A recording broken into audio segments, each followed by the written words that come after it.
Hi guys, how's it going? Hello, hello, hello. Let's see. Who do we have? Hi Cindy. Hi CLH.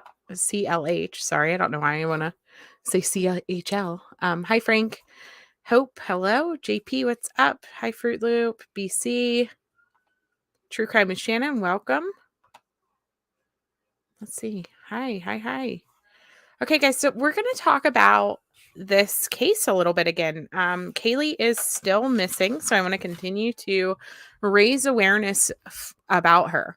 And to do that, I kind of want to talk about the interview again. It seems like I was going through the Facebook page today, and a lot of the questions that people are having are still similar questions to what we have already answered during that interview.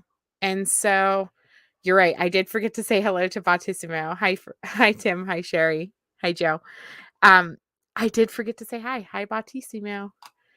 And so I kind of want to, just continue to talk about her and keep her name out there and her face out there because it's been kind of quiet as far as, the news and stuff like that. Kind of waiting for this Nancy Grace article. I know Nancy Grace is supposed to be covering her here shortly. And so I'm excited to see what she has to say.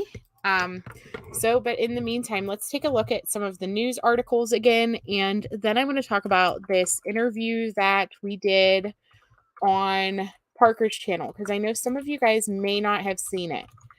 And so I kind of want to play it and talk about it because there's questions such as, when was Kaylee diagnosed with autism?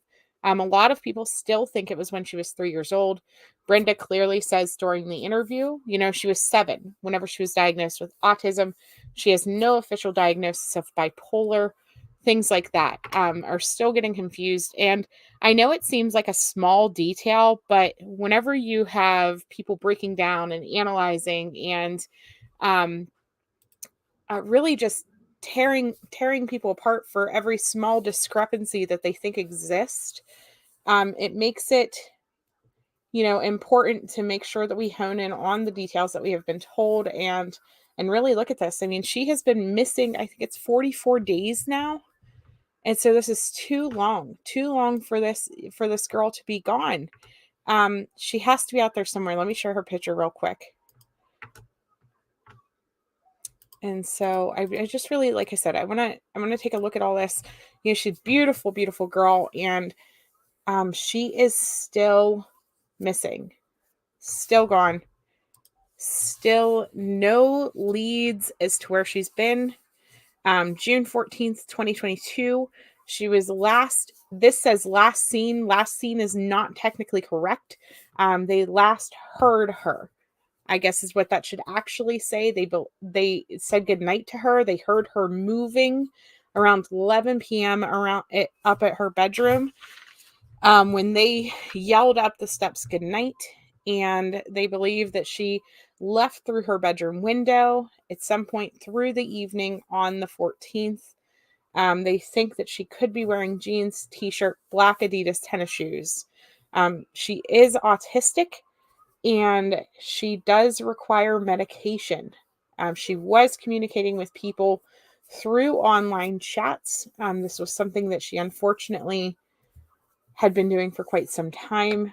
They had caught her talking to people, and then once they thought that she had stopped, they thought that she was no longer communicating with them.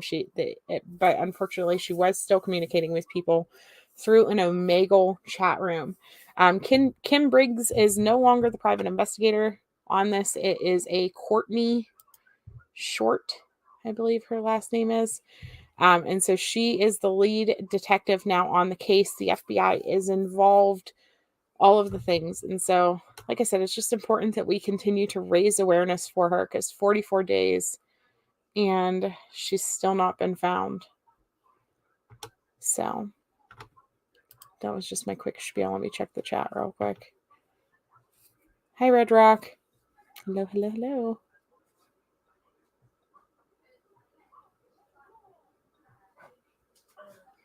Yeah, Truth Seeker, you can ask questions. I'm not entirely sure I'll have all of the answers. A lot of the questions that were said to have not been answered during the last interview actually were. We didn't go down through the questions until the end. I did scroll back up through the StreamYard, regardless if they were deleted on the chat side. They still show up on our StreamYard, and so I do believe that I answered most of the stuff, or had the family answer most of the stuff last time. But we're gonna, like I said, we're gonna go through and listen to that again, because I know that not all of my people went over to Parker's channel to listen to it. And I think the follow-up interview is actually more important than the first interview. I feel like there was more detail in it. But I do know that the family themselves, haven't really been able to talk much since the FBI has gotten involved, and detectives and lawyers and all the fun stuff. You know how that goes. We see that in a lot of investigations. Once the FBI comes in, stuff just gets really quiet. So this is the last news article. Like I said, we're still waiting for Nancy Grace. I'm very interested to see what the Nancy Grace article will say. So this was the last article that was put out. It says, missing Kaylee Jones, 16-year-old's parents face online harassment 1 month into daughter's disappearance. The adoptive parents of missing Georgia teenager Kaylee Jones say they have faced online harassment in recent weeks since the 16-year-old daughter's disappearance caught national attention. I don't even know if I would say that this is national. National is a big word. And I don't think she has hit that level yet. I hope she does. This case needs national attention, but I can assure you that this is no Gabby Petito. Gabby Petito, I could have walked next door and asked my neighbors if they heard of her, and, they would have said yes. And of course, I do share missing flyers, missing information with my neighbors, but I'm just using that as a general statement. At this point, I would say outside of Georgia, and outside of our small social media circles, unfortunately, there is not enough people who have seen Kaylee Jones' face and her story yet. So national, I don't think that we have reached that level of news coverage, but she needs it. 44 days, too long. Kaylee was born Jillian Page Temple. She was last seen on June 14th in the area of Whooping Creek Church Road in New Carrollton, when her parents say she left out of her second-story window without her computer or phone, which had recently been confiscated after her parents found out that she had been in communications with strangers online. Brenda and Daniel Jones have not heard from Kaylee since. They're getting calls from a lot of places to work out, but there's not been anything, Brenda Jones told Fox News Digital of the numerous tips law enforcement officials have received regarding Kaylee's whereabouts. The Georgia Bureau of Investigation, FBI, Secret Service, and the U.S. Marshals Service and local law enforcement are now assisting in the search for the missing 16-year-old who has special needs and has now gone about a month without her prescribed medication, according to her parents. Now, Brenda and Daniel Jones say they are facing online harassment over certain details in their daughter's missing persons case. The local groups have been great. Neighbors and stuff, they've been great. Now the social community, they've been horrible, Brenda Jones finished. Internet sleuths trying to nail down facts of Kaylee's case with the hope of helping to find the missing teenager have directed anger and accusations onto Daniel and Brenda online. Brenda said she is considering hiring a private investigator using funds from the GoFundMe titled Help Us Find Kaylee Jones to help with costs associated with the search for her daughter. But she does not want to share the PI's name out of fear of being attacked online. It's hard, but we are very optimistic, Daniel said. The Carroll County Sheriff's Office, which is investigating Kaylee's disappearance, said in a Monday update that law enforcement has set up an anonymous tip line for callers wishing to remain anonymous to submit information about her whereabouts. Many leads have been followed up on by Carroll County Sheriff's Office, state agencies, and the National Center for Missing and Exploited Children, but none have been substantiated. The sheriff's office said we are closely collaborating with the FBI daily and working in concert with law enforcement jurisdictions throughout the nation. Someone knows something that we have set up a tip line dedicated to anonymous tips. So if you know something but are afraid to come forward, please reach out 770-830-5942 and remain anonymous. My goodness, too much reading.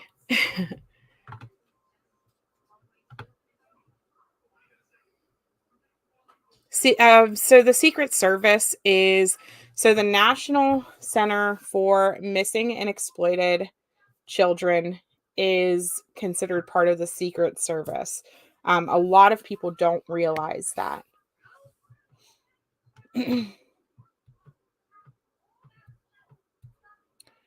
Truth Seeker, I think that this question, that's better answered by the family. But I do know that there was a YouTuber who is continuously texting Hunter. But I do know that they also consider some of the stuff on Facebook and on Twitter to be, harassing in nature. But that's their opinions of things, and like you said, it's a general statement. And so if the family feels the need to address that, then I'm sure they will. But I think what's important is we have to realize that if we are putting out speculations and accusations towards family members in cases like this, what it does is it incites our followers and people surrounding the case to reach out to these families and to question these families and attack the families and stuff like that. And so even if it is not you personally doing it, if you put it out on your platform, like stuff with question marks, like accusatory statements and things like that, it leads to people who may not have discernment reaching out to the families. And so that's something we all have to be aware of.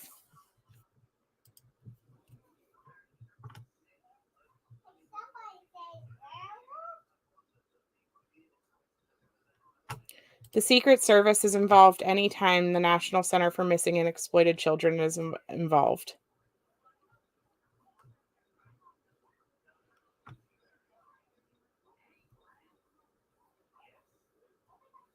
Yeah, there's harassments in the chats as well. Yep.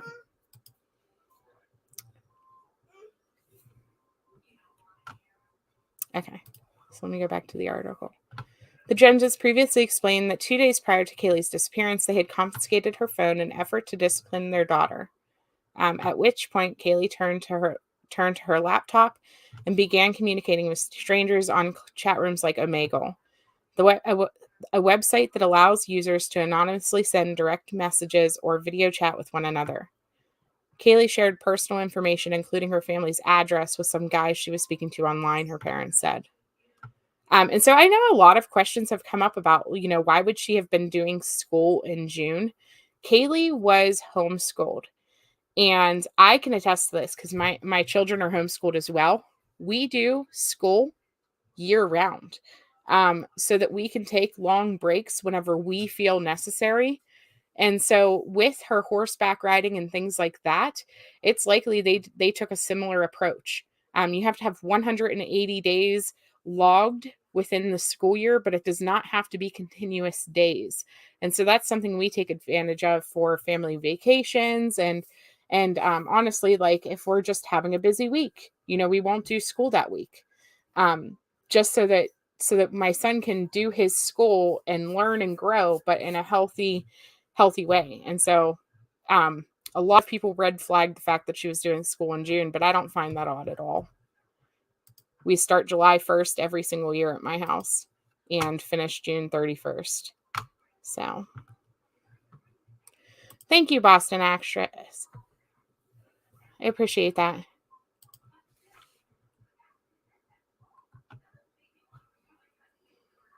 Okay. Yeah, we see it on other cases too. It's honestly sad that these families are already going through so much. And I see people trying to justify doing it by like, "Oh, but we're raising attention for them." But what ends up happening is instead of raising positive attention for them, people shut down and they don't want to talk anymore. The family's shut down. They don't want to reach out to anybody because they're afraid to have every single word and every single statement said be analyzed and attacked. And it might not be by the channel who is actually interviewing them or by the person who's actually talking to them or whatever, but through it all it ends up getting twisted. And I don't personally like that, because we should have we should have a healthy environment for these families to feel like it's okay to come out and talk about their loved ones.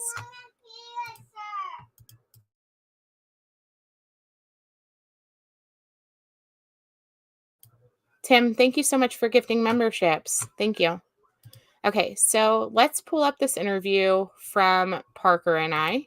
And if you guys have not checked out Parker's page, she is more in touch with mom than I am and with the family than I am. I just basically opened up my platform to her because she wanted more people to be able to see the interviews and stuff like that. And so, same thing just happened with Austin. I hadn't actually been talking with Austin's mom. They just wanted to use my platform and my interviewing and stuff like that to help raise awareness, because I do have more subscribers than both Parker and PJ. And so they'll be like, "Oh, hey, can you talk to this mom or can you talk to this family member?" And it's like, "Absolutely, let's do this. Let's get this missing child's face out there."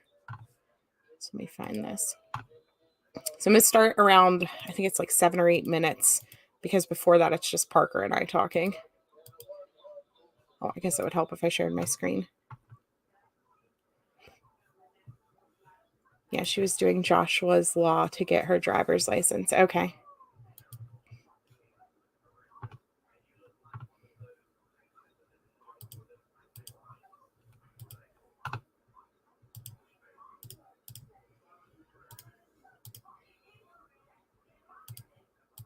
I didn't realize it either. Kaylee ran away February 12th, 2022. She was very...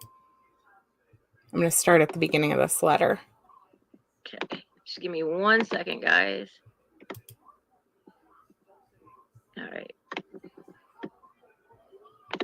Frank is... Okay, so here we go. We're going to read this letter. And this was written by Kaylee's mom, Brenda, and Danny. So here's the backstory while we're waiting. Kaylee ran away February 12th, 2022. She was very angry that we, Danny and Brenda, were upset at her for continuing to talk to a person online. The person was pretending... Hold on. I think I just caught something. Truth Seeker, they didn't have to serve warrants to search the property. The family has opened up their home since day one to investigators and law enforcement to search. They have never restricted them to search, so the police did not have to get search warrants to come on their property. That's speaking about the police, actual police. To be someone they were not. Even with evidence, it did not matter to her. That person even started harassing me. Kaylee would not believe he was real as he sent fake pictures, or he was not real as he sent fake pictures, and Kaylee would not listen. The person told Kaylee that he lived in Africa, and she wanted... 1 second, let me let Hunter up, guys. We'll pause right there for a second. Hey, Hunter, welcome. Hey. I am so sorry about that. I forgot your time zone. Yeah, it's all right. I didn't realize it either. Well, we really appreciate you being here. And I was just reading your mom's letter. If you don't mind, I'm going to do that. And then, we can get to you, if that's okay. Yeah, that's fine. Okay. True Seeker, I don't know details about the police investigation. The police themselves are not putting out intimate details about what they have done. You can feel free to submit a Freedom of Information request if you would like to get details from the police for what they are going to release to the public. But as far as what has been told to me, I do not have that knowledge as to where police are conducting their investigations or anything like that. As we know with the FBI, once they get on the scene, a lot of times things get very, very tight-lipped, and that is where we're at with it. But yes, the police have searched surrounding her house and things like that. They have taken all of her electronic devices. They believe, as far as I know, that she was involved with somebody online. So Kaylee, up to this point, the guy told her she was in Africa. After we discussed this and had an argument and took her phone, we sent Kaylee upstairs. We went outside to work in the yard. Later, I came in to talk to Kaylee and she was gone. I will post this in the community so you guys can see this and read it for yourself.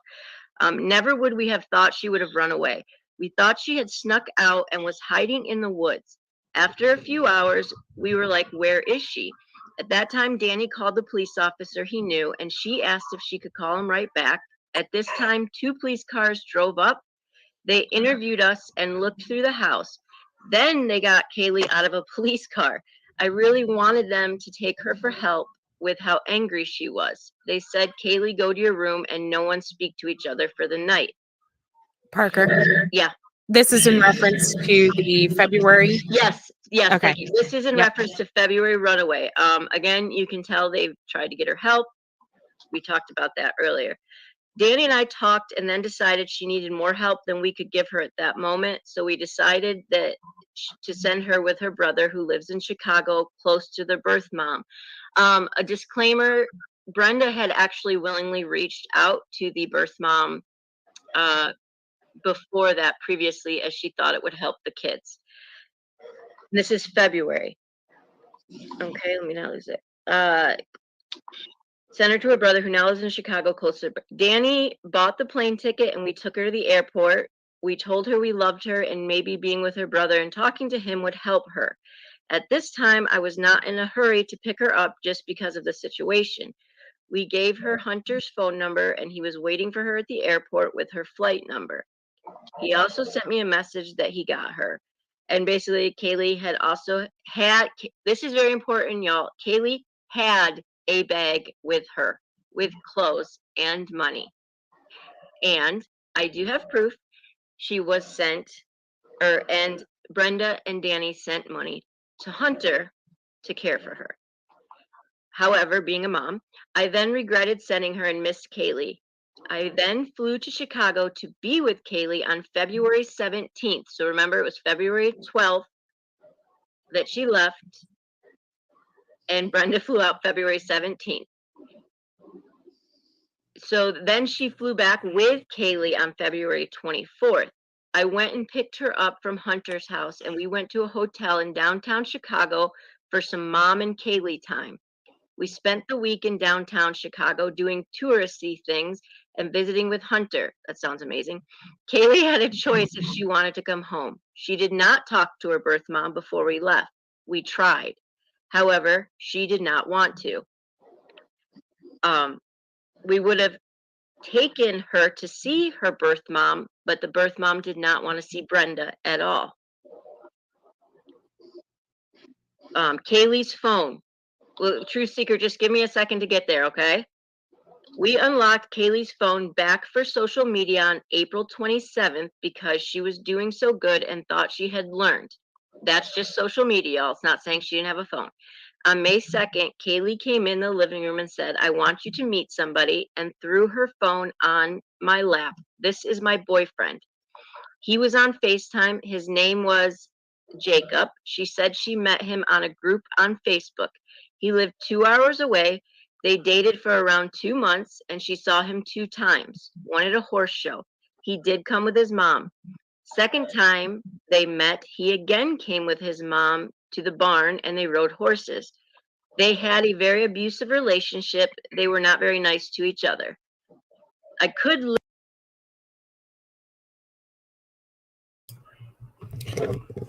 No. Frank, you're no. So My guess would be that it took a while because of the fact that mom is out of state.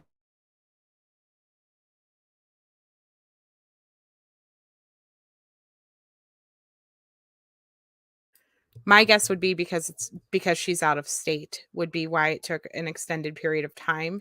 They were probably hoping that she comes back. We see this with a lot of missing cases that police don't necessarily take it seriously at first whenever it comes to teenagers and thinking that they just ran away.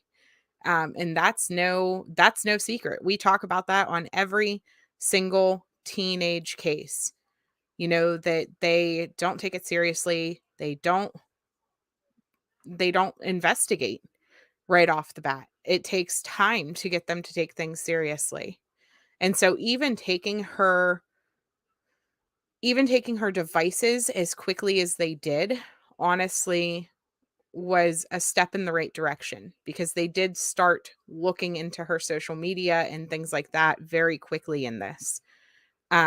But as far as taking her mom's DNA and things like that, that's not uncommon whenever you have a missing child to have your DNA on record so that if they would find something, that they would take the DNA. And so I'm guessing it's because she was out of state that took so long. Listen, since she would talk on her phone downstairs after I caught her on Facebook with another guy in her bedroom that wasn't Jacob. I just wanted to make sure you guys understood that. I was not sure what she was doing because she stopped when I walked in her room and she hid that she was on FaceTime with him. Yeah, True Seeker, if you want details about the investigation, just like Dory said, and as I have previously said, feel free to file a Freedom of Information Act with the police station and see what types of documents that you are able to get that they want released to the public. I took her phone and realized that there was a guy on the phone. Okay, now this is the second. Hold on, Angelia. Yes. Okay, Sleuth, you got it. I'll be Frank's got it. Okay.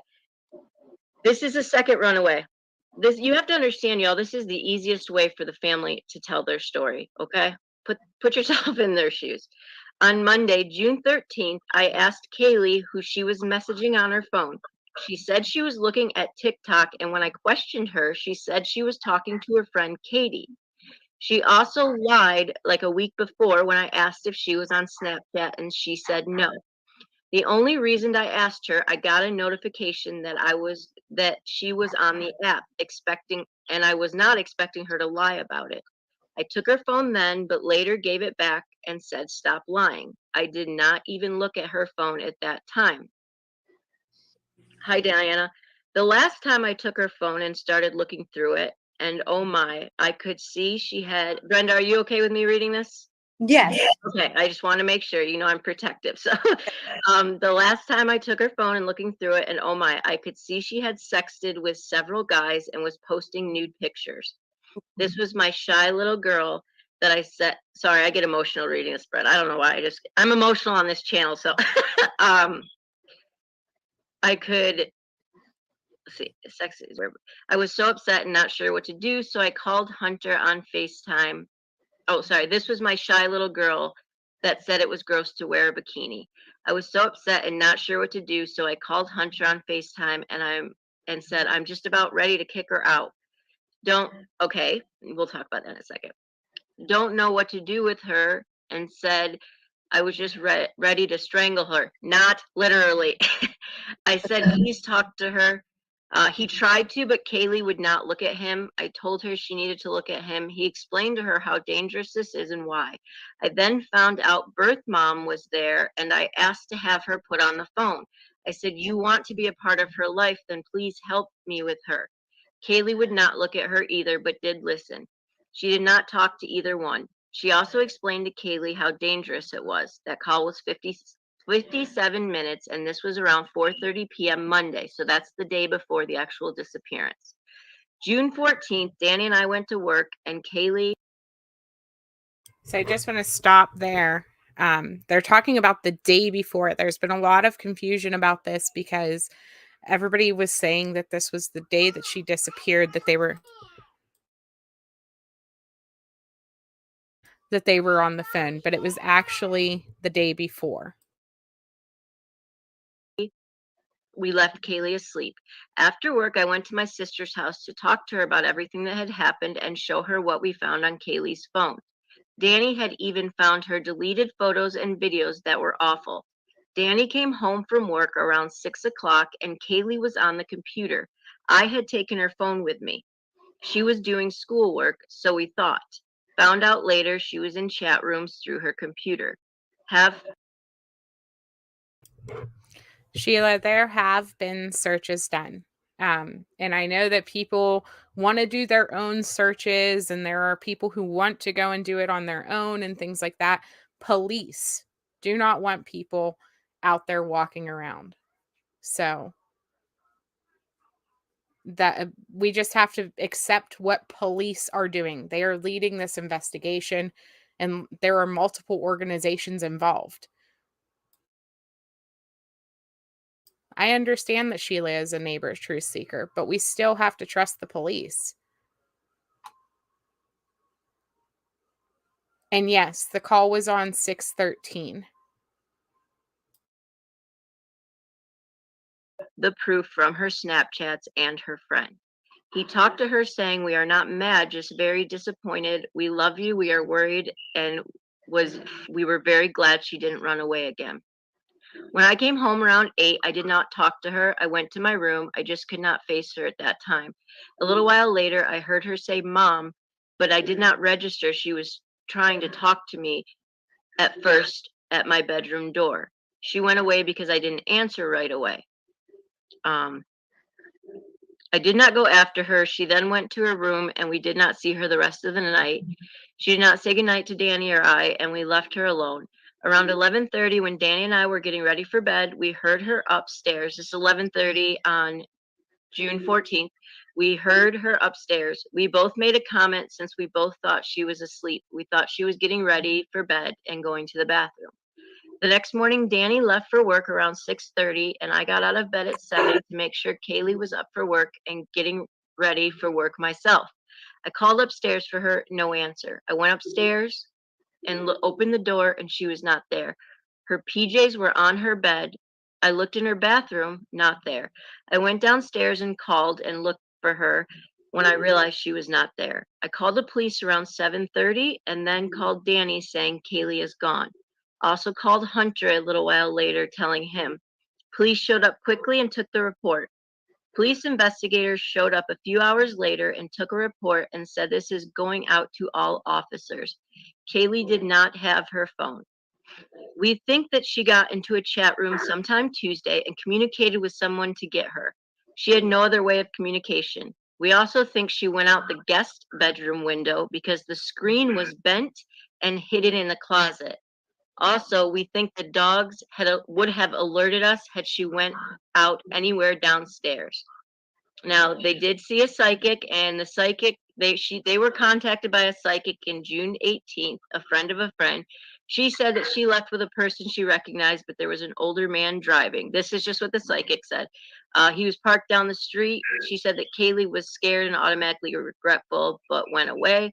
She said she thinks they switched cars after this. She said she is in danger and in a cabin surrounded by woods 2 or 3 hours away. They did hire a private investigator on Friday the 17th. Had to call several to find one that was not $20,000 up front.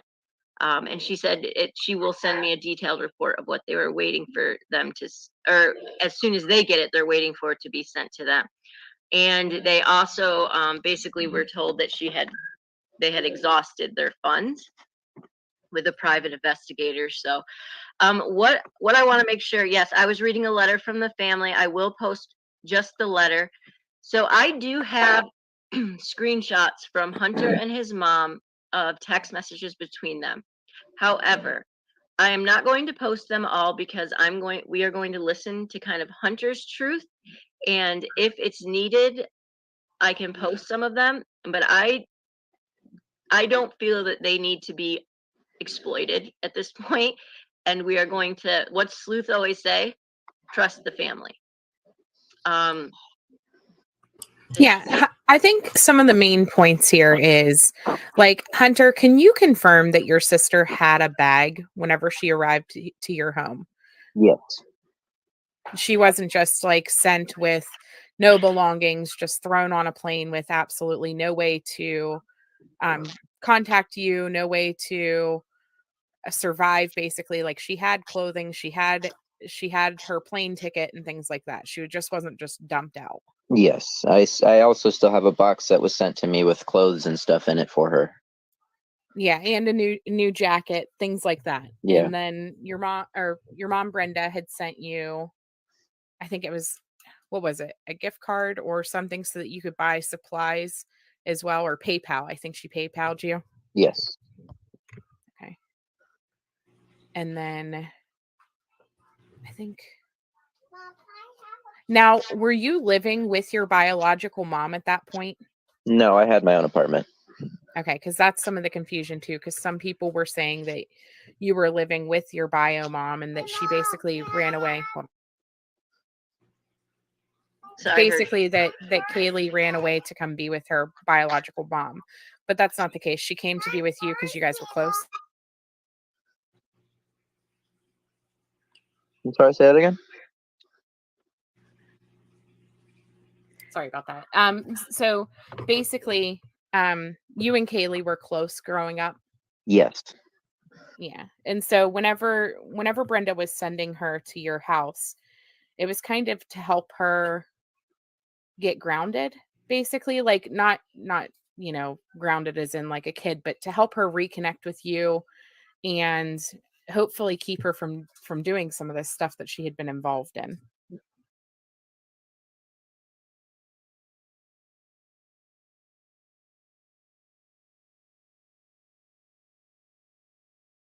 So this is who we're talking about, you guys. For those of you who are asking, this is Kaylee Jones. She is 16 years old. She's missing in Carrollton, Georgia. If you have any information about her disappearance, contact Courtney Short at the Carrollton Police Department at 770-830-5916. As far as questions go and stuff like that, guys, I have the same information that you do. I have all of the stuff that the parents have previously said in these interviews and what has been put out on the Facebook group, and no more, no less. So if it's not a question that you can find in answers to in some of these groups or in these interviews, I'm honestly not really going to have it. That's why they are saying to reach out to the police department and file a Freedom of Information Act request, because that is where you're going to be able to get information about the investigation. Law enforcement is being extremely tight-lipped on a lot of things, and that is why.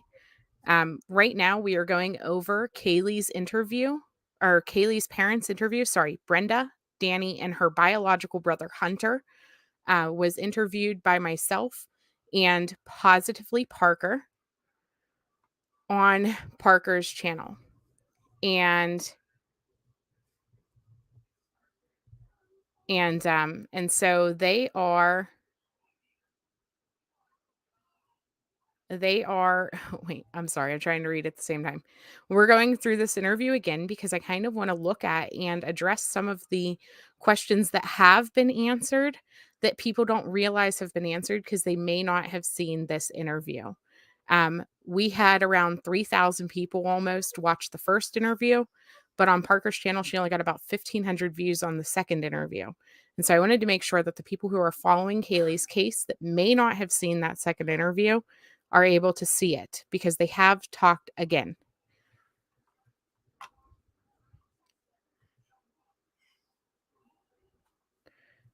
I'm not saying that they lawyered up Bonnie. I was just making a general statement that, once the cases get involved, with law enforcement and different things like that, that oftentimes there's lawyers and everything else. I don't know personally. I've not talked to the parents. They have not told me that they hired a lawyer or anything like that. I'm just saying that I know that once FBI starts digging into things, a lot of times that comes with the victim's advocates and different things like that that start instructing the parents almost like a lawyer would or whatever. I don't personally know if they have lawyers currently involved. And so no, the parents, I don't think, feel like they need representation or anything like that. I'm just saying, in my experience with missing person cases, once FBI gets involved, there's like a whole team of people that start instructing the parents what to do. And that's general statements. I have not personally spoke with the parents since this interview. There are people who talk to the parents and help the parents, but I'm going to tell you, not very much information at all is coming from the parents since the FBI has gotten involved.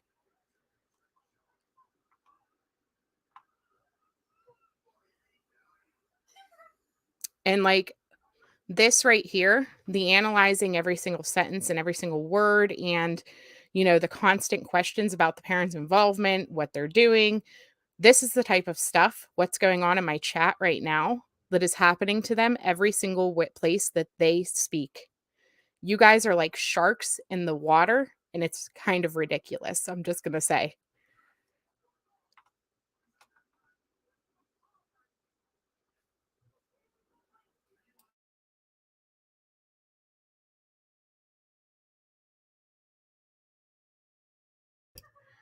This is unfortunately what happens whenever families speak out, and it's sad. It shouldn't be like this.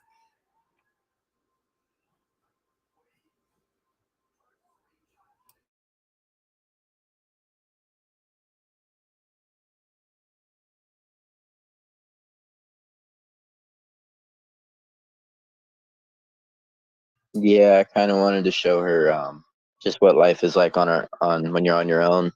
It's different. I didn't expect it, and I know she thinks a lot like I do, and it was kind of like almost like a wake up call sort of thing. Like, if you go down what you're doing right now, you're not going to end up in a good place. That makes sense. Just like an older brother would. You cared about her. Yeah. You care about her, I should say. Well, Angelia, I True Seeker, no, it's not being disrespectful, the stuff that you're asking. But the way that you guys are constant, like literally, I can't even press play on this video for like 30 seconds without question after question after question after question. If it's not in here, if it's not in these interviews, I don't know it. Honest to goodness, I don't know.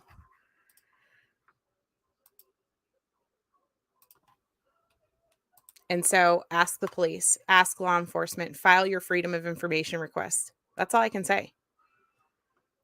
You're here to learn and clarify. Sure. I'm sure.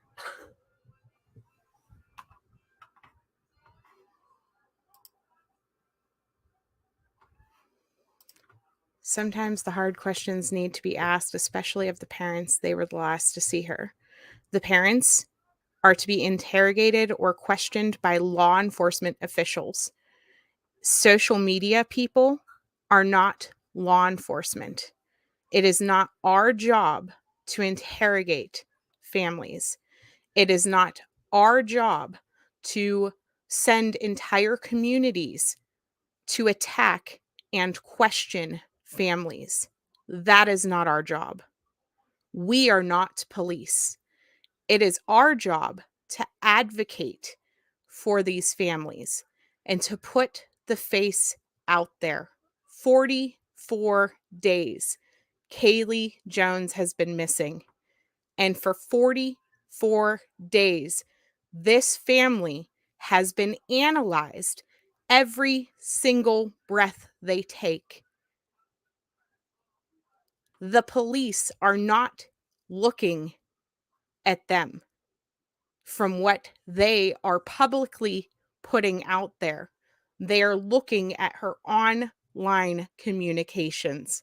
This is why families are scared to come to social media for help, because of people like Truth Seeker and anyone else who wants to tear this family apart and question every breath they are taking. That is why families are told to stay away from social media, because police get sick of this type of stuff going on.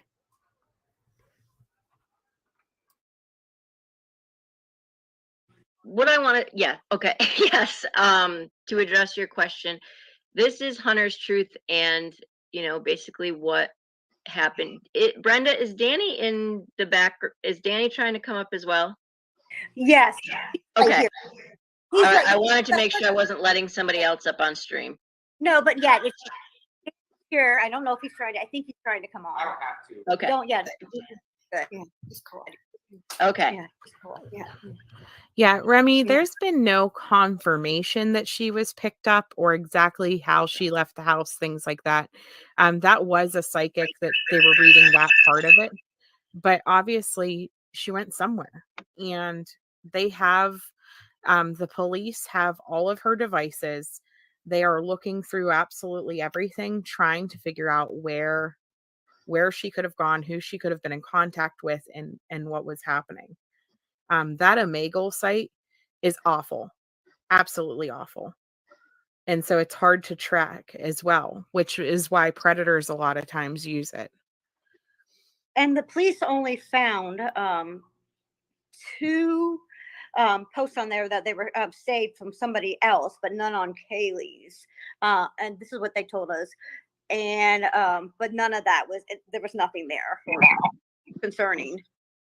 That's the big Angelia, Brenda is not who diagnosed her with schizophrenia. If you listen to BioMom's interview, she says that whenever they were in foster care, that they tried to diagnose both Hunter and Kaylee with schizophrenia. A quick Google search will tell you that they don't diagnose children with schizophrenia, especially not that young.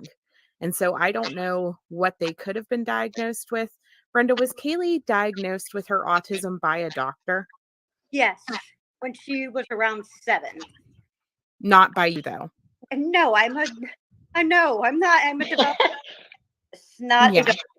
only No, I know. And I know that sounds like a silly question, but Yeah. that's a lot of the rumors that are going around, was that she wasn't receiving care from a doctor. She was only getting care from you guys, and that you guys put these diagnoses on her. She had many doctors, many therapists over the years.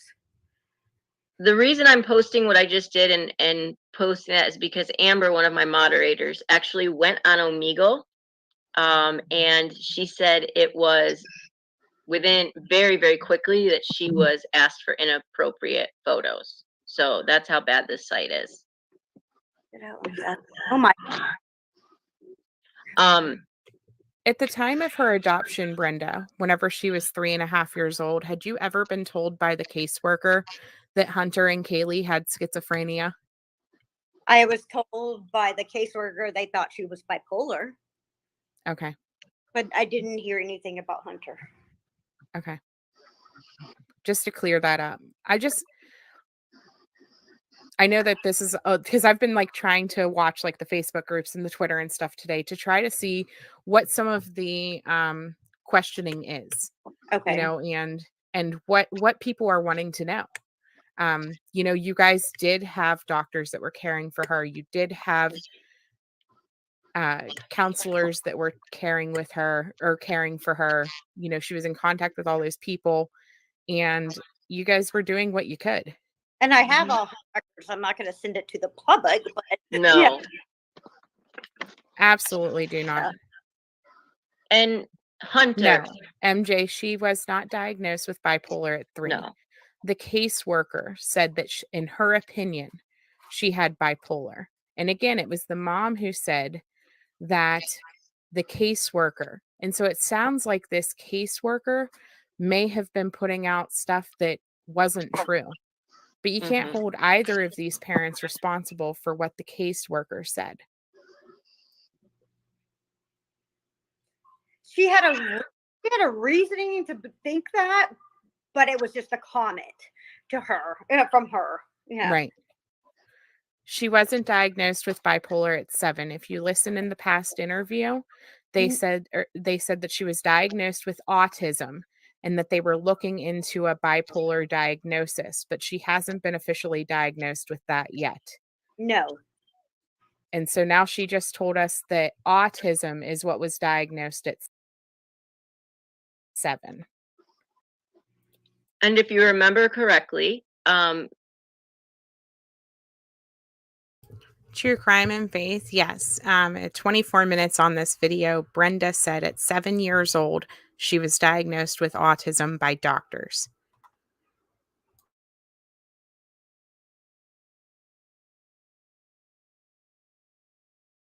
They could have been diagnosed with. Brenda, was Kaylee diagnosed with her autism by a doctor? Yes, when she was around 7. Not by you, though. And no, I'm not. I'm a developer. It's not a Yeah. doctor. Only No, I doctor. know. And I know that that's meet with the psychologist. just to So they were replay on that the for path you. of, you know, Finally, because yes. I can tell you a little bit about that. We moved from Florida to Georgia, and you know how hard it is to get. I don't know if you know, but it is hard to get the insurance switched over. Because I can't myself. The adoption agency has to do it. So between the adoption agency did it, but it was between Tallahassee and Atlanta that had to get their ducks in the row and everything to do it. So that took a while. And then, of course, her primary told me that she could not diagnose, give her the medicine. And at that time, she was already out of medicine. And then I took her for assessment through a psych hospital. And they did that. But then we wanted to see a certain psychologist because the primary said only go to this one. But then she was full. So then we went with whoever was available. They wanted us to sit us like 2 hours away. And I said, no, let's just.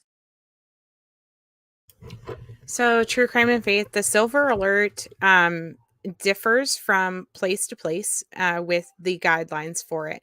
And so I just Googled Georgia's, and it says that it's only for the elderly there. I know that in some states it is for people with disabilities as well as other diagnoses, but according to this, it says the missing person incident report is for people with health information, and it should show that the person is age 60 or older, suffers from dementia, or is otherwise mentally impaired. And so that's according to the Georgia website as to what their guidelines are for the missing persons silver alert. Go to one's available. I don't know either one of these doctors right now. And then when she has an opening, we can go to that one. So we scheduled a Zoom meeting 2 weeks before Kaylee went missing, and we were waiting for the link. I called and confirmed it that morning, and then they never showed up. So so I called again. So this is like 4:00 now, 4 or 5, and I tried to call, and nobody answered. So I called again the next morning. The lady was like, yeah, I confirmed it. I don't know what happened. So then she scheduled another one for that day that Kaylee went, that Wednesday. And this one was supposed to be an in-person. Yeah. And she had a therapy appointment set up too, but they kept moving it back. Somebody's on vacation, and that was scheduled. It's either Monday or Tuesday after the week after she went missing. Yeah. Before, I don't want to keep I want to allow Hunter. So Hunter's been at the source of a lot of. Hunter, I just want to say I am really sorry for what you're having to go through right now. Hunter is in a very tough position. He is now trying to find his sister, and he is also being sent screenshots of allegations of his parents that raised him. And Hunter, I'm just sorry you're having to go through this, because I think that it's a lot on you. But I do want you to be able to share, to clear up a few things.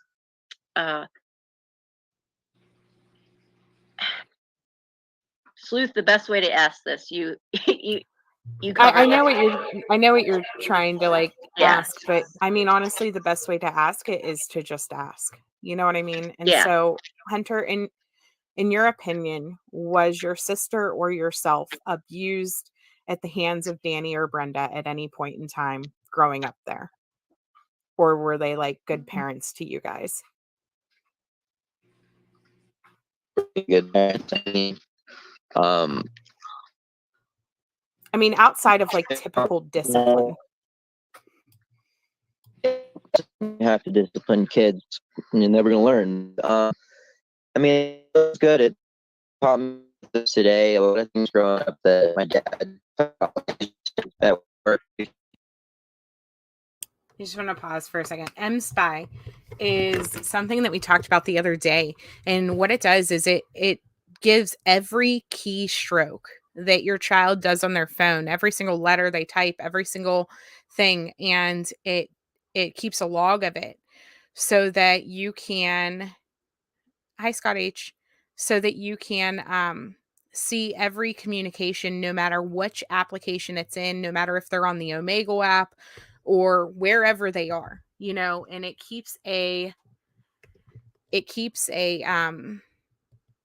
written log of it so that you are able to see it.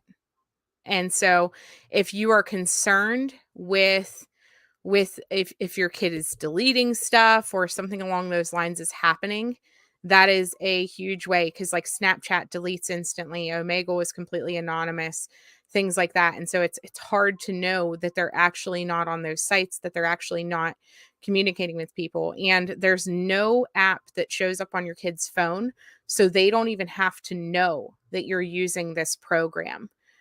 They don't even have to know that you can monitor their messages.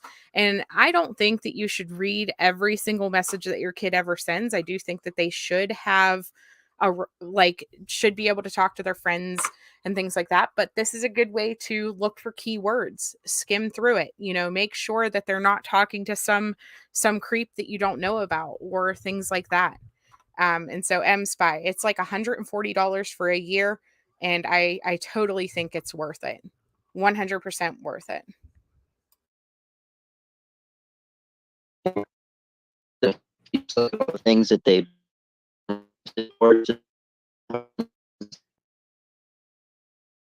As far as why this question was asked, True Crime and Faith, there had been somebody obsessively texting Hunter during this interview, before this interview.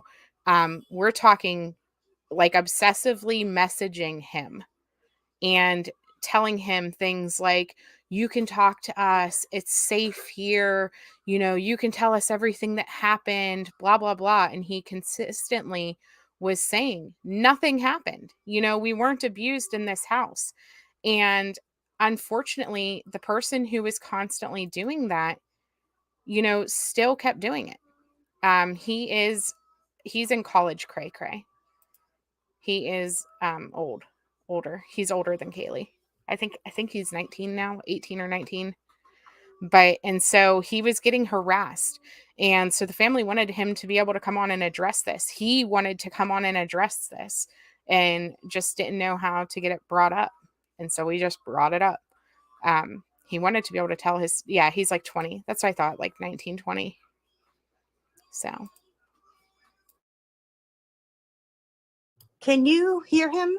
I think he's breaking up a little bit. Yeah.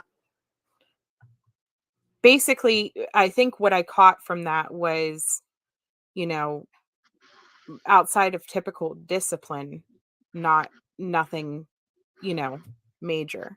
You want to try to yeah, it's nothing major, nothing. Maybe a spanking when we were younger because we getting into things we shouldn't be getting into, or you Mhm. know, a grounding for a week or two.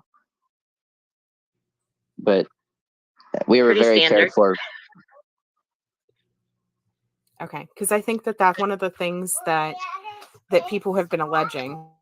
No, and it bothers me that that happens because it's like a lot of people don't know what really happened growing up, and that's a pretty serious accusation to just throw out there. Agreed. she muted for a second. So the other thing that was kind of being taken and run with, Hunter, is when you had to leave and you went to I think it was Chicago. Um, can you clarify that you were not basically left out in the cold and Danny and Brenda just cut you off?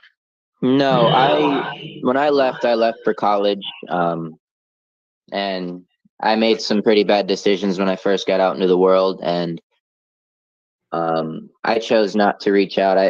Everything that happened was a result of my own choices, and Mm. yeah, I took some time to myself and figured things out. It wasn't anything to do with anybody. Yeah, that's what. If this could have been slightly. Well, I'm not sure what Truth Seeker's asking, so never mind. If there's what if you could tell Kaylee anything right now, if she does hear this, or is there anything you want to get out as far as to the public for them to know? For Kaylee, I would just say, come home. We all miss you. I don't know where you're at, but just come home if you can. Yeah, I think that's it. I don't know. Yeah, is there anything you just want people to know so that, That this is a lot more stressful than a lot of people might think. This is a lot going on, and on top of all people throwing accusations and all the stuff we already have to deal with.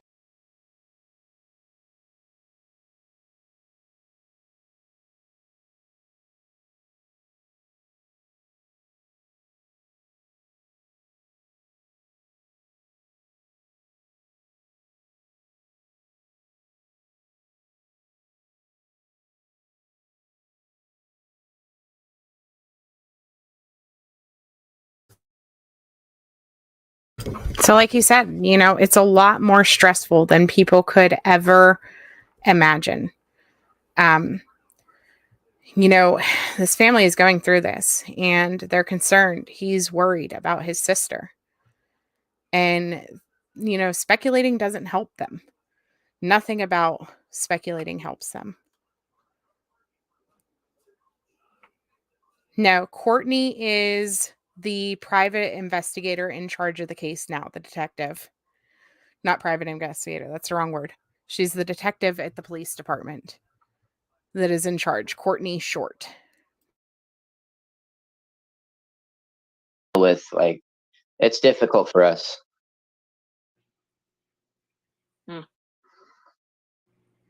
I know. So be thoughtful about the things you say and how you go about things, because it is very hard.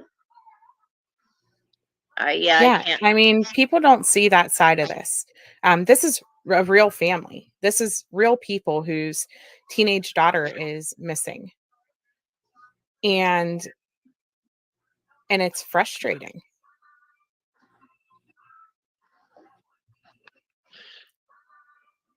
Sorry. I just want to thank you, Hunter, for coming on and, doing this. I truly appreciate that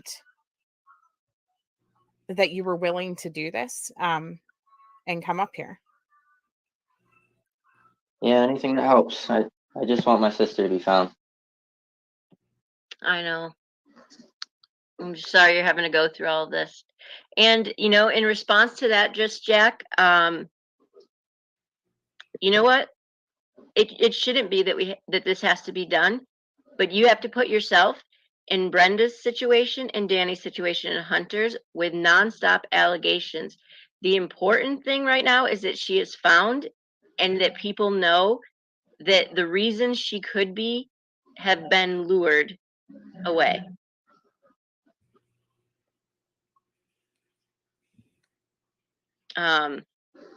You have to understand what this family, it's hard enough that they are going through finding their daughter, okay, but then to see constant allegations of them being these horrible abusive parents where their son is trapped in the middle of some of these allegations,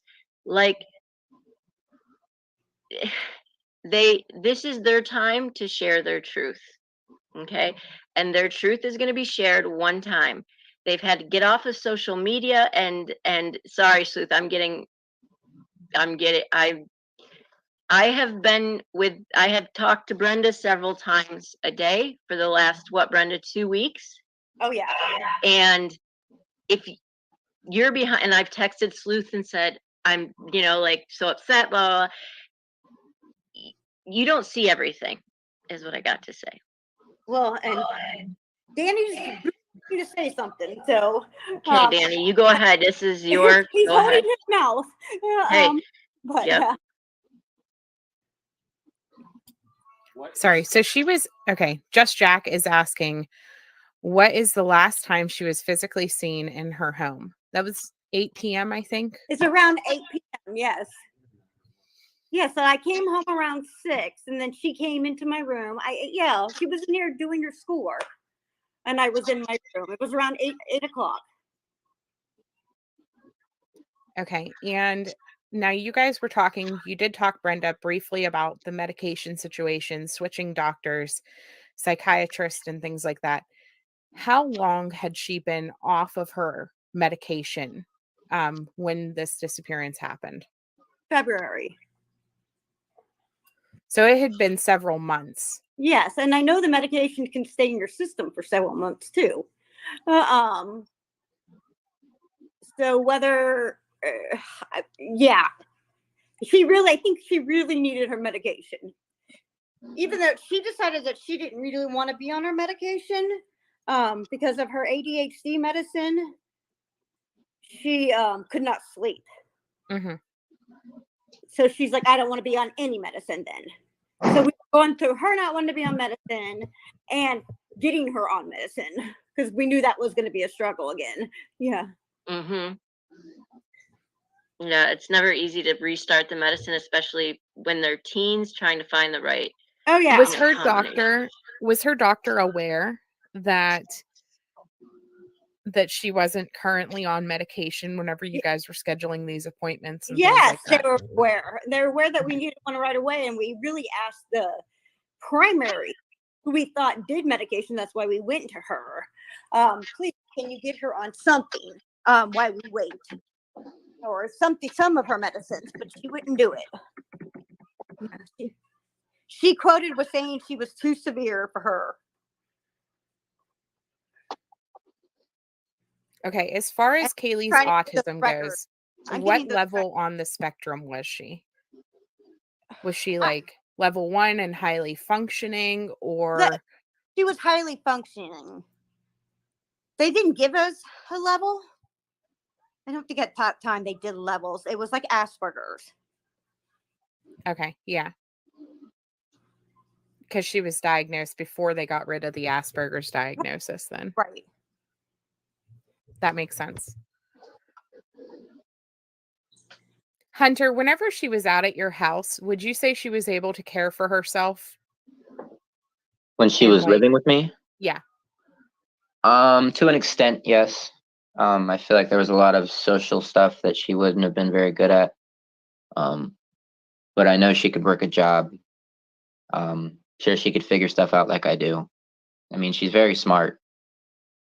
So I'm sure she'd be good off enough to figure stuff out, but it would be very hard.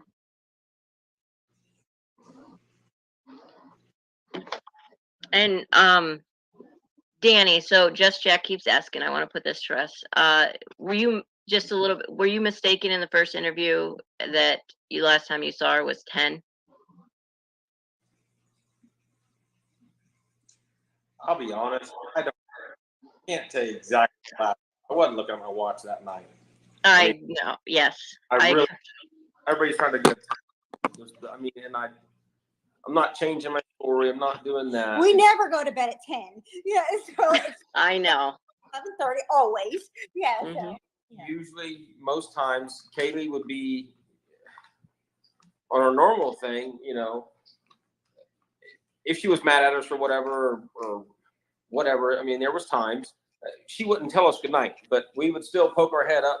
I mean, since we lived here, we've got the upstairs thing, and we would tell her, and sometimes I would tell her twice, and then she would respond, and then that was it. But but when she was, in her okay mood or whatever, I don't want to say it wrong, but normally she would tell us, good night, and then we would go up there and tell her good night or whatever. But I don't know the time. We were we were distraught from the time that my wife, or when Brenda and I got home on Monday afternoon, and I was let loose into what she had found on the telephone and everything. And that is the problem that pollutes your mind and our thinking. So relative time, I can't say exactly. It was 8 o'clock, 9 o'clock, 10 o'clock. I do know, as almost factual as fact can be.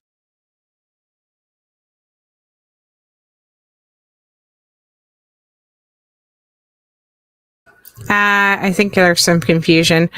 So I don't think Melissa is calling Frank bipolar. I think that Melissa is asking if Kaylee is bipolar, because she thought that's what they said. And I want to clarify, she has never been diagnosed with bipolar at this point. That is something that Brenda has said they were looking into, but they weren't. She wasn't diagnosed with bipolar.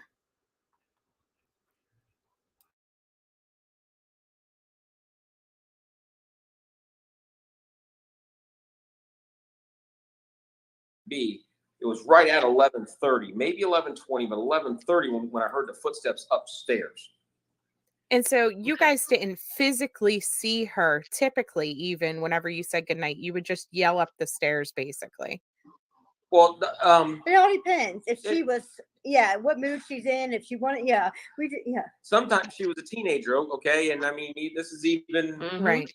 like at home, or not home, but like before we moved up here. Well, actually, yeah. Anyway, she would hide to herself a little bit, and she would go and she'd watch TV upstairs, and whatever, and she didn't always hang out with mom and dad. I mean, that was just how she was. Mhm. So I mean, that's every teenager. Right. Well, that's what I'm saying. It's not like, Right. this was not a normal night, and this was way beyond any abnormal night where she might be mad at us. Because I mean, sometimes your kids, they get pissed off. Excuse me, Matt. They get upset at you because you do something, this or that. Take the phone. They don't want to talk to you, or tell you, look, you have to turn your TV off. You can't watch TV tonight because you didn't finish your homework or whatever. They get aggravated with you.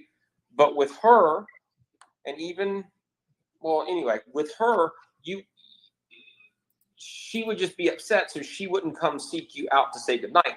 Where your normal children, on a normal habitual basis, even though they're mad, they might walk up and say goodnight or whatever. And then, Yeah, I don't know. There's not press conferences for a lot of cases. I mean, I can't even tell you. Figure there's what, 200, 400,000 missing a year in the United States, depending on which age range you're looking at and where. Could you imagine if they did 200 or 400,000 press conferences? The facts of the matter is they just don't do that for every single case. And so, you know, I don't know. I don't know why how they determine that some cases are press conference and how they determine not. My guess would be it goes back to how much information law enforcement feels they are able to release. At the end of the day, this is an open and active investigation. And the scary part about this is if she was lured from her home by somebody with foul or bad intentions, would police tell us every step of the investigation, telling us, who they talk to, where they're going, what they're doing, you know, who they're looking at, which profiles? Like, the police aren't going to tell us that. Number one, it puts her in danger if that person has bad intentions. But not only that, but there's just not enough information they can put out. You don't tell somebody that you're coming to arrest that you're looking into them. And so Could they have a press conference and put out her missing flyer and just the information that they are able to release on the missing flyer? Absolutely. But if they did that for all 200,000 cases, would you watch a press conference? So that's just something to think about. And yeah, they can never keep up. If they had a press conference for each case, it would be beautiful, but not possible when so shorthanded and when cases need to be handled carefully. Yeah, I mean, my only suggestion for True Crime and Faith is to talk to them, talk to law enforcement, submit freedom of information request, asking about the searches and things like that. But as far as what they're releasing, it's not much, but they can't. This is not just the local police department looking into this. Right, it's FBI, it's marshals. They don't screw around and they're super tight-lipped.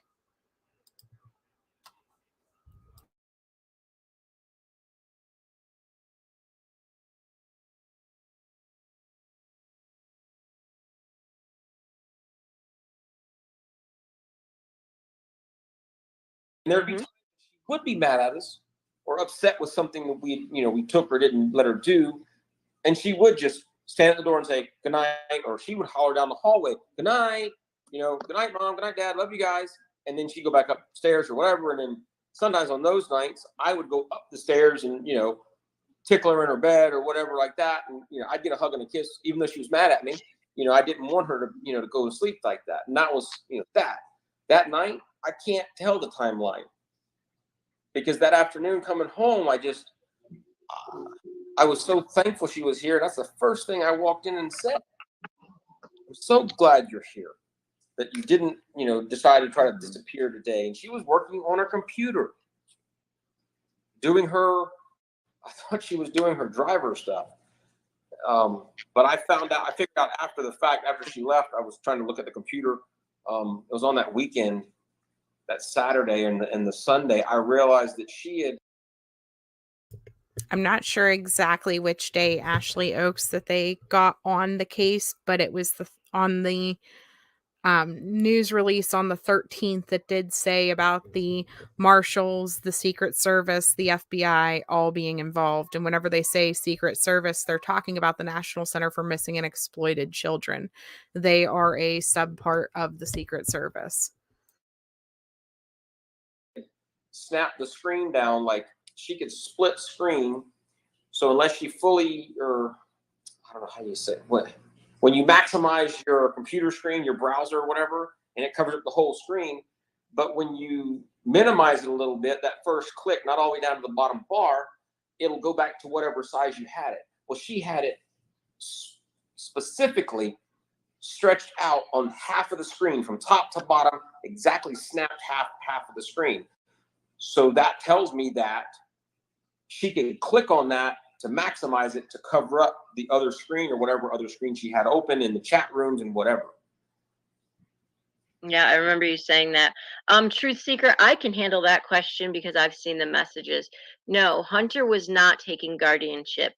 If Kaylee wanted to stay there, they were going to allow her to because she missed Hunter. However, both Brenda and Danny did not want to do that at that time because they wanted to wait and see how Hunter did with her and how Kaylee did with Hunter. They then gave Kaylee the choice of staying there and coming home 5 days after she went out there, and she went home. So no, Hunter, am I correct in that? From the messages I've seen, they weren't just handing over Kaylee for guardianship to Hunter. So no, that's not correct. No, that is nowhere near correct. This was okay. I mean, I want to go a little bit because Okay. What happened back then. I mean, and there's speculation, and we've clarified a lot about that, and you guys are doing great. But here's the reality. Okay, that day she took off. We were out beside the house on the one side of the house. She came out the back door and went out. We were out back. Not at that time. We were over at the time. I think she snuck out. I don't know where we were. Because we were over on the side of the house away from that because I was getting stuff off the truck or something. I don't even remember what I was doing, or we just remember she was gone because she snuck out. We didn't see her cross the yard or whatever. But because I talked to her after the fact, after we got her back here, we kind of talked more about it when everything was calmed down, blah, blah, blah. So we just assumed maybe she went out and hid, whatever, fine. So when the cops did finally bring her back, and they came and asked this and that, and they looked in the house, they left. When we walk in the house that night with her, that afternoon, whatever, and she sat down, because I just, I just heard that my child, first off, she took off, so I was like blown away by that. But then she got into a stranger's car and then went to their house. Okay, thank the Lord in heaven above that she was a good person and did not abduct my daughter at that time or whatever. So I was just, I'm talking like that, but as she sat there in the living room, I could look in her eyes and look in her face. Next opportunity she got, she would be gone. So that's when I looked at her. I said, "What? Do you not really want to stay here?" And she's like, "No, I don't want to be here." Blah blah blah blah. Okay, fine. I'm not going to get into the whole conversation because I really don't remember everything. Me and her were talking. Fine. She says, "I'm going to call Hunter," and I was like, "No, well." It's like, okay, fine. What that's fine. That's a good idea, because maybe when we send her there, okay, instead of her running away where we don't know where she's going to be at, we send her to a safe place.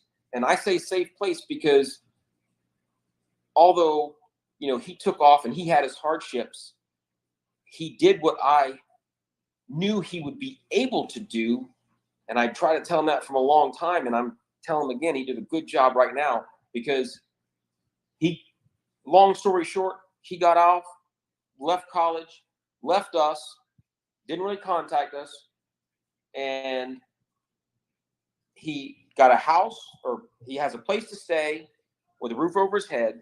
He has a job. He had the ability to get himself established and grown. He already said that he made his own choices whenever he went out there. Right. So with that, so you guys knew she would be safe there. Knew she'd be safe. And that he would take care of her because Hunter cares about her. Right. Exactly. Instead of her running away and ending up somewhere where she wouldn't be safe, you guys gave her the option to go there so that she would have somewhere that you knew where she was, that she was with somebody that she cared about, and that she was in a safe environment. Pretty much. And when we sent her up there with Hunter, with Hunter, because I know there's no doubt in my mind. Anyway, when we sent her up there, no, we didn't pack her a bag of clothes. The mean parents we were, she packed a bag already that afternoon and left with it. So whatever she packed, I'm sorry, we sent her there with that. And I gave But she did have her bag. Yes. Hunter confirmed that she did have belongings. He added what warm clothes he had, because of course this is Georgia. We don't have that much warm clothes for Chicago. So that's why she was sent with money and the warm clothes, the couple jackets that we sent her with. Well, actually, she put on extra clothes to go up there because I said, if you get off up there, it's going to be cold. So she actually wore extra layers with her, but whatever was in her bag, and I forgot she did add a few more things. But my basic point was, she took off with what she had in that bag earlier that afternoon, and cops brought her back. So I wasn't going to pack her a suitcase and all of her bedding and all that kind of stuff to go up there. You can't do that on a plane. It's more, okay, here's your chance to run away, but we get a chance to let you run away to a safe place. We know where you're going to be at. And guess what? We can keep tabs on you without keeping direct tabs on you. Because as soon as she got off. I'm going to pause for just a second. It's her backpack that she had. I believe that she had packed. But let me pause for just a second, guys, because there is an Amber Alert in Illinois. And so I want to show you guys this Amber Alert because these always take priority, especially if they come up while I'm live. So let me show you guys this. Thank you to Brianna for sending me this and tagging me in it. This is 3-year-old, I want to say Kiara Montgomery. She was forced into a car by her mother. And so this is her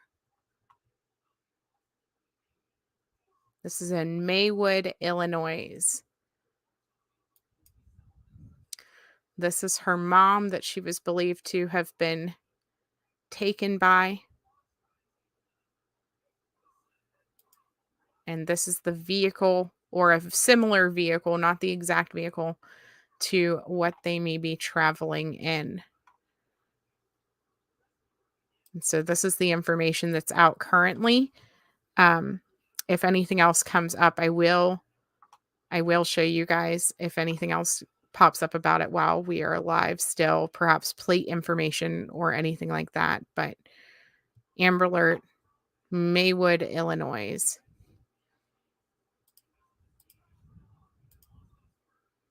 Yeah, absolutely beautiful.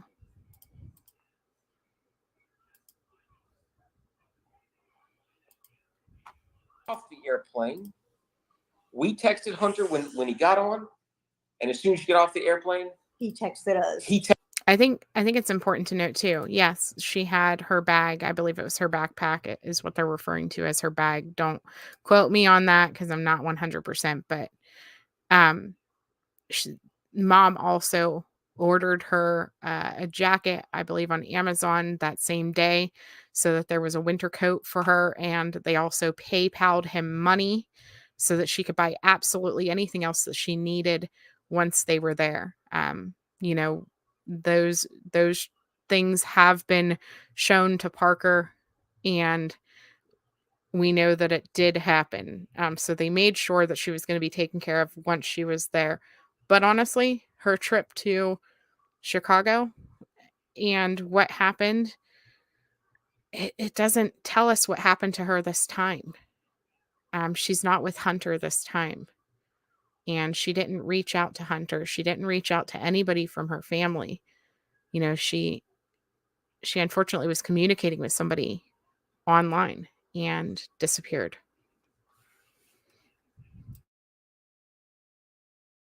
Texted us and let her know she was there safe, that he had her in his possession, basically. And that's it. So the bad parents we are, I mean, I don't know what else to do. But when and then I seen the messages. You guys immediately got her, sent a coat, you sent money, you did everything that you needed to do as far as taking care of her at that point. It was more so about getting her in a place where she could feel like she was spreading her wings, I guess, but in a safe environment with Hunter. Correct. Hey, Hunter, I know you're kind of sitting there. I want to make sure you're okay. If at any point, you're like, all right, well, I'm done here. I'm going to step down. Please, no, you can. There is one thing Danny or Brenda or even Hunter could clarify this. Did she have a driver's license in a car? She had a permit. And okay. Just bought her a car. Okay.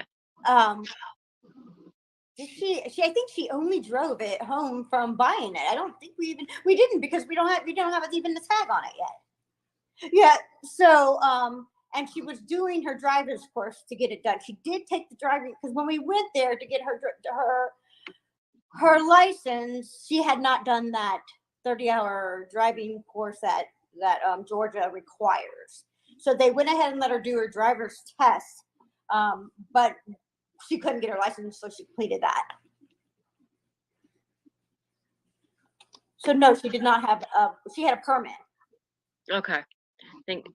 So one thing I wanted to make sure that you guys explained was the makeup of your house because of the fact that everybody questioning the roof. And I saw somebody saying, well, why didn't they take fingerprints? We don't know that. Okay. You don't know that they haven't. And now correct me if I'm marshals and the FBI are both involved, correct? GBI, which is the Georgia Bureau, the FBI, and actually they said the Secret Service and the U.S. Marshals are all involved. Okay. They have printed the roof, and they're all around there, and they're running all that stuff. I mean, they don't always tell us. Unfortunately, it aggravates me because I want to know every little thing. But they are busy. They have to do this stuff and they, you know, a lot of this information doesn't need to be shared sometimes because And they don't want it to be shared. Yeah. So it's like, but I can say, yeah, they fingerprinted all that stuff, and they've got all the information they need that they can get basically from the house, and you know, they've come back to recheck, you know, at least twice to make sure they got everything, and we know they're holding meetings often with the other agencies. Well, and in this process, you know, obviously the key investigator had already been scheduled for vacation, so she was gone for like a week. So there was somebody filling in for her, but obviously that makes things tricky. And we also learned yesterday that now the other investigator she's taking more of the lead, but they're both still on the case. Okay, go ahead, Sleuth. Get the digital stuff. Whenever she ran away in February, you guys did contact the police pretty quickly then as well, right?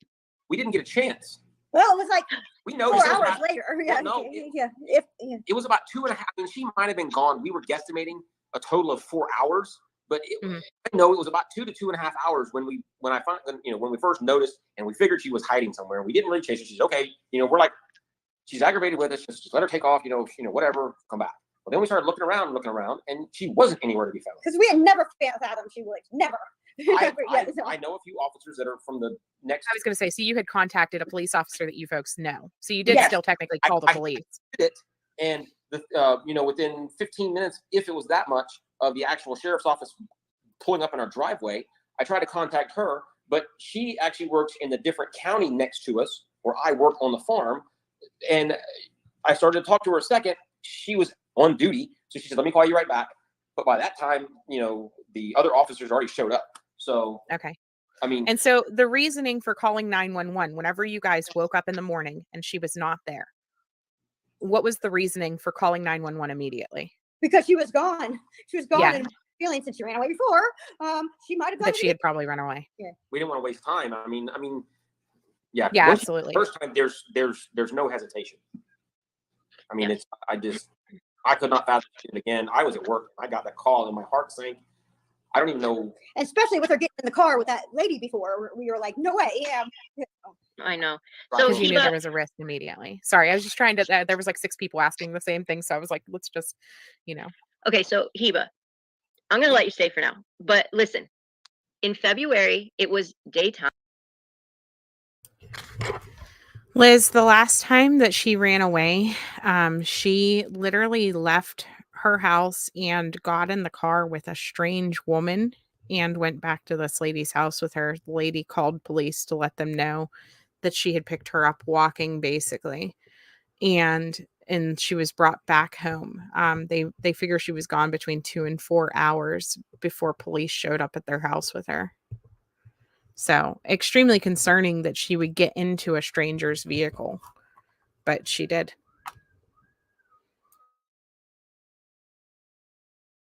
Time and not nighttime.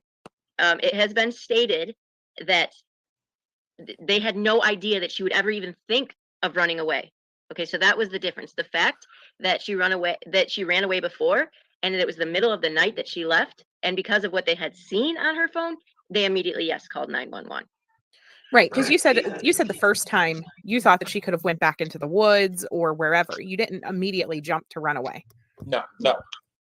Where is she going to go? I mean, that was the whole thing. She doesn't really know the area. I mean, we only lived here a short time, 6 to 7 weeks maybe. And, you know, yeah, she would just go. I mean, that was it. It was never a thought that she, man, but when she did, and then, especially because I even told her, and I say this now, she learned because the cops brought her right back. And that's my worst fear is the next time she runs away, you know, she's going to be gone because she's not going to want to go to the cops. Brenda and I already talked about that. But it wasn't like we talked about it. We're anticipating it. It's like, luckily the Lord, they brought her back to us. Let's, do what we can. And with this, and that's why I came home that Tuesday afternoon and I said, I am so thankful. The first words I said to her, I said, I'm so thankful you are here. Because I could not imagine this. And the next morning we wake up and we have to deal with this. Now, did she have any close friends that she would have ran to, either there or in Florida? Obviously, she didn't go to Hunter's house. She was really talking to those guys and a lot. And we do know that she, by looking at her phone records, now that I was recommended to do, and I know the police have already done it, but I wanted to do it anyways. She had contacted one a lot, and even where he worked. But he's been investigated. Whether she took off to go find him because he's a couple hours away, and something happened in between, or she got on another chat room, or she got in contact with another guy. We don't know. And this one other guy, I don't know, she could have gotten in contact with somebody that said, said, hey, life is better on the other, somehow talked her into it. We don't know. We do think she was lured by somebody. Hunter, did you know of anybody specifically that she was in contact with a lot in February? Like, did you notice her talking to any one individual more so than others? Please don't name them. I'm just asking. No, Okay. not really. I didn't give her a phone right away, and I monitored it when I did. Okay.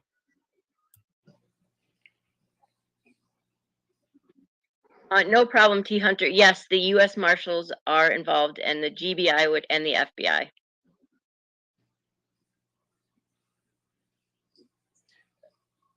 I just want to make publicly known that I'm very sorry that, and kind of ashamed that my son, he's my son, and he's on the phone listening, Hunter, and I am so distraught for the simple fact that anybody ever brought him into this. It's and you guys have already stated it's not fair, and that was. But I mean, we asked him to join today because others already brought him into this. Mm-hmm. And I mean, I just wish he had nobody else had brought him into this where he had to deal with it. I know. And the young man that's on the phone today, I know for a fact not the young man that was living at the house several years ago, but because he's changed in a great way. He was never, I don't want to say it wrong like that, but I'm just saying, there's a lot of pride right now in this dad. Yes, Hunter, everything I've seen, your correspondence with your mom, with Brenda and your dad, you've definitely been, you've grown up. You definitely have grown up into a really great young man. You can tell, and a very caring one, especially, with your sister and whatnot. Gracie, bringing him to this and asking him questions is one thing. Sending him screenshots of allegations against his family and whatnot is way different. That's the problem. You got people reaching out to him and harassing this family, harassing different members of the family. And unfortunately, I'm just going to say it. That's the nature of the social media beast. Mm-hmm. We want the attention. We want people to see her story. We want people to get her face out there. I'll never quite understand why we have to add all of the drama to it whenever this is dramatic enough. This family is already going through with enough drama, enough pain, enough heartache, knowing that she's out there somewhere. And so people, constantly badgering them, I guess, is just, it's not what we need. It's not. We need to share her face, share her picture, and keep sharing her face and sharing her picture.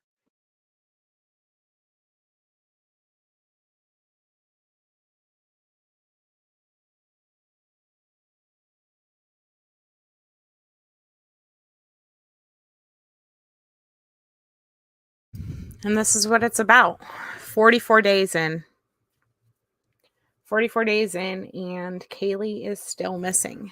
And she didn't just disappear. She's somewhere. And so we need everybody to keep on task and keep sharing her face, advocating for Kaylee. Advocating for Kaylee doesn't mean anything other than putting her face out there, putting the facts of the case out there. It doesn't help anybody to shut people down by attacking them or anything else like that.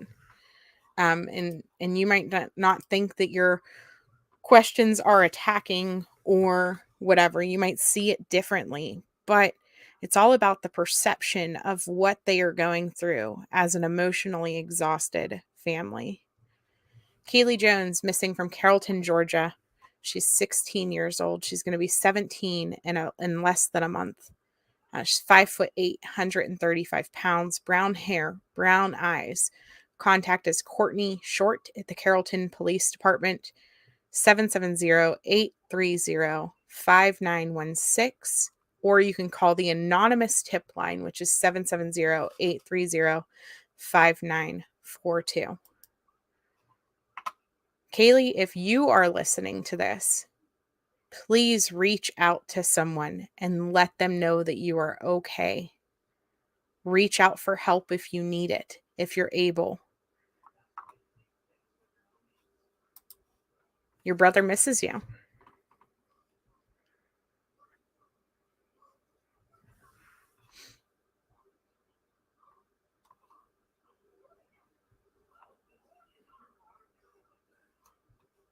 Brenda and Danny spent the weekend searching caves. They aren't sitting home twiddling their thumbs. That's awful. I just hope they're able to find her soon. I'm hoping that, the digital footprint that she may have left is able to reveal something. It's just, I don't know, it's a lot. There's about, 9 minutes, I think, left in this interview, but I am going to just stop it there because really it's just us talking about similar stuff. You know what I mean? No other information really is revealed. Ringo, absolutely. Sending prayers to the family. #find Kaylee. Gosh, Tracy, we need that so bad. The standardized Amber Alert system, we need it so bad. It needs to be the same from state to state. And same thing with the Silver Alert. Kaylee could have qualified for a Silver Alert in a lot of states, but not in Georgia. Liz, in February, after she had her runaway attempt, the family, she went to Chicago with her brother. In the bushes, it sounds that way. They're not telling the family that much, but they did tell them that there was recent communications with somebody online, and that's what they're digging into, as far as we know.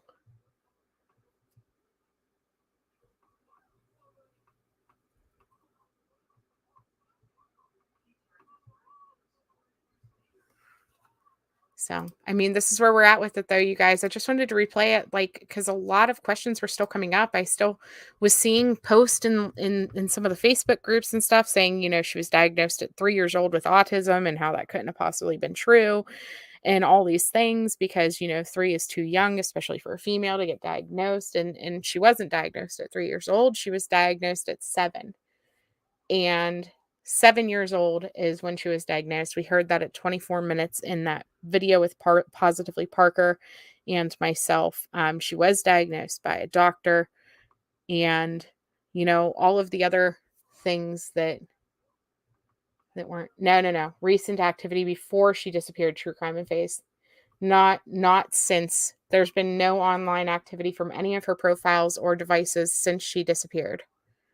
No, sorry, I meant recent before she disappeared, like her recent conversations she had prior to her disappearance. But nothing, there's been nothing, no movement on her bank account, like her debit card or whatever she had taken with her, and no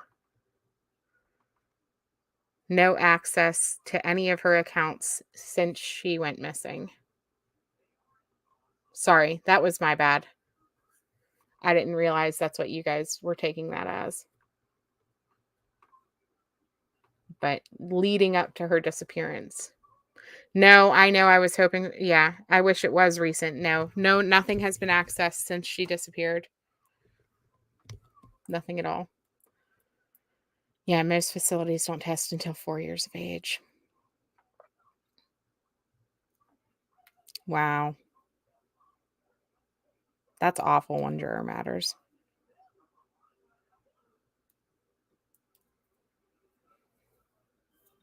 I don't know. We got to get her face out there, though. We need to share it in positive ways.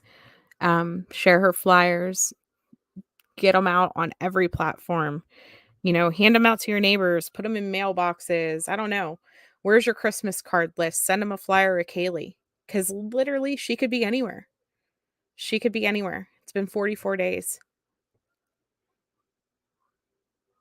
So, all right, guys, I'm going to jump off here. I just wanted to, like I said, put another video out and make sure that she's still being talked about, on every platform, not just one, not just two.